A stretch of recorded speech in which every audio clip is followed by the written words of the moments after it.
It'll be on the screen. When you know God, you'll know who you are. When you know who you are, you'll know what to do.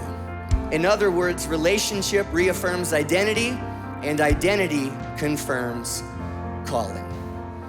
We're gonna call this message What It Means to Be Human.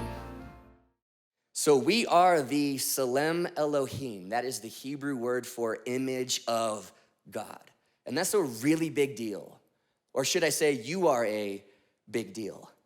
And you should have a deeply rooted, profound respect for people, for human beings, because we are the Tselem Elohim. We are God's masterpiece. We are the Creator's representatives to the rest of creation. This is your real identity, and the more you know God, the more you'll know that. Because relationship reaffirms identity. And then we keep going. Verse 28, God blessed them and said, be fruitful. Yes, sir, God. Be fruitful and increase in number. Fill the earth and subdue it. And God saw all that he had made, and it was very good. In other words, God looks at you and goes, nailed it, nailed it. The Holy Spirit, the Father, and Jesus are having a conversation about Zach Atwood right now, saying, look at Zach. He's a few little quirkiness, but we nailed it. We absolutely crushed it when it came to Zach. You need to understand, he spoke galaxies into existence and called them good. And he made you, and he said, very good. Your identity is what he says it is. Not the world, not your parents, not that football coach in high school, not even yourself, certainly not the enemy. You are who he says you are, and your identity will begin to indicate your calling.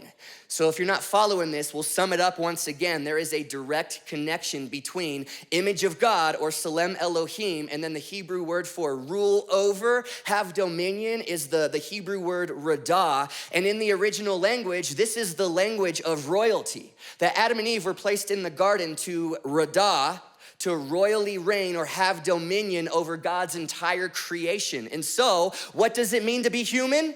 That classic question, the answer to it is broken into two parts on page 1 of the Bible. To be human simply means, first and foremost, just to be God's masterpiece, be his masterpiece.